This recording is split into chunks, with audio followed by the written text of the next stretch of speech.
মাংস কয়দিন ধরে সপ্তাহখানেক ধরে ভাজাভাজি করলাম আর ভিডিও রেডি করলাম। আর সম্পূর্ণ ভিডিও সবার সাথে শেয়ার করব এখন কিভাবে আসলে আমি মাংস রেডি করে ভাজি আর সবাইকে দেখায়।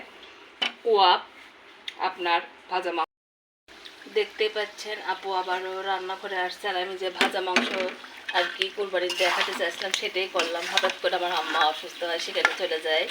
আবার আমার বাসায় মেহমান আছে, তারাও খেয়ে এইটুকু আছে, আর সেটাই আমি ভিডিও করলাম। আর এটা কিন্তু কোয়াবের মাংস, কোয়াবের মাংসটা কিন্তু শক্ত হয়ে গেছে, তারপর আমি তেলে ভাজবো আর তেলগুলো তুলে নেব, সেটাও আপনাদের সাথে শেয়ার করব। তা ধরে মাংস ভাজি করলাম জাল দিয়ে সেটা দেখাচ্ছি। আর এখানে দেখেন কোয়াবের জন্য রাখছি, আর এই তেলটা কিন্তু আমি মাংসর আর কি কোয়াব বলে, আর এটা সরিষার তেল। এখন কিভাবে করি আর কি, আসলে এক হাতে ভিডিও করা দেখা একটু কঠিনই হয়ে যায়। এই তেলগুলো আমি কিভাবে দিই দেখেন, ভিডিওটা কিন্তু অনেক বড় হয়ে যাবে, এক হাতে কিন্তু করা যায় না, অনেক সমস্যা হয়, আমারও হচ্ছে। তারপরে আমি আপনাদের দেখানোর চেষ্টা করি, কিন্তু অনেক গরম।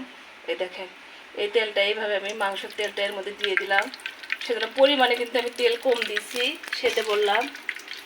আর এভাবে কিন্তু আমাদের এখানে কুরবানির মাংস ভাজি করা হয়, আর সেই ভাজিটাই আমি করলাম। আর যেহেতু কোয়াপ করবো হাত দিয়ে দিই, কারণ আমার অত আসলে সময় নাই, দেখতে পাচ্ছেন দিচ্ছি যেহেতু আমি আর আমার হাজবেন্ড খাবো।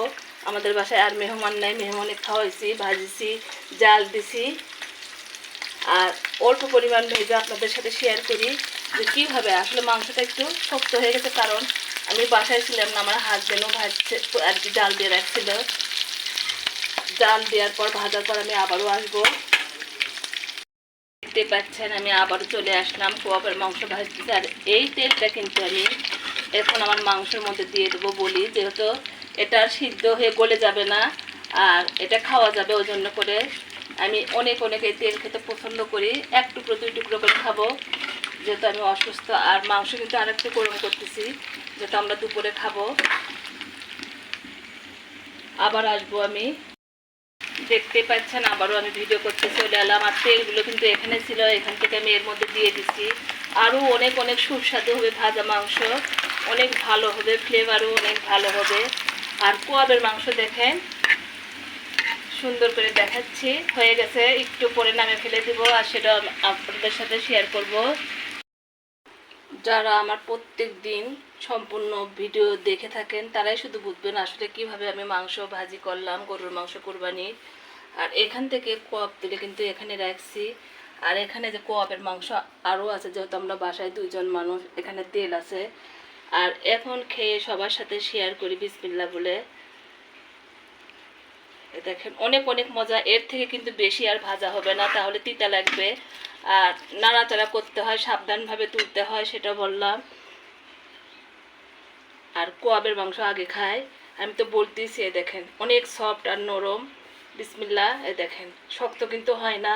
এটা রুটি পরাটা যেটা দিয়ে খান, নান রুটি দিয়ে খান, অনেক ভালো লাগে। বিসমিল্লাহ। আরও সফট হতো আমি যদি টাটকা জাল দিয়ে ভাজতাম, আসলে আমার সময় হয়নি, আমি আমার আম্মার বাসায় চলে গেছিলাম, আবারও বললাম। আর এখান থেকে কিন্তু কয়েকদিন আমার হাজবেন্ড খাচ্ছে, আত্মীয় স্বজনেরা খাচ্ছে, সেটা বললাম। অনেক গরম, হাত দেওয়া যাচ্ছে না, দেখেন অনেক সুস্বাদু লাগে। আর দেখেন ভাজা মাংস, এটা আর এটা কিন্তু কোয়াব পাশাপাশি রাখছে, অনেকে হয়তো বুঝতে পারবেন না। আমি অল্প পরিমাণ করছি, যেহেতু আমরা বাসায় দুজন, আসলে ও তো লাগে না। আর কোয়াবের মাংস ভেজে খেতে হয়, আমি আবারও যখন লাগবে তখন ভেজে খাবো। আর সবার সাথে শেয়ার করলাম বিসমিল্লাহ বলে। এটা কুরবানির ভাজা মাংস এখানকার, অনেক মজা। সবাই ভালো থাকেন, সুস্থ থাকেন, আল্লাহ হাফেজ।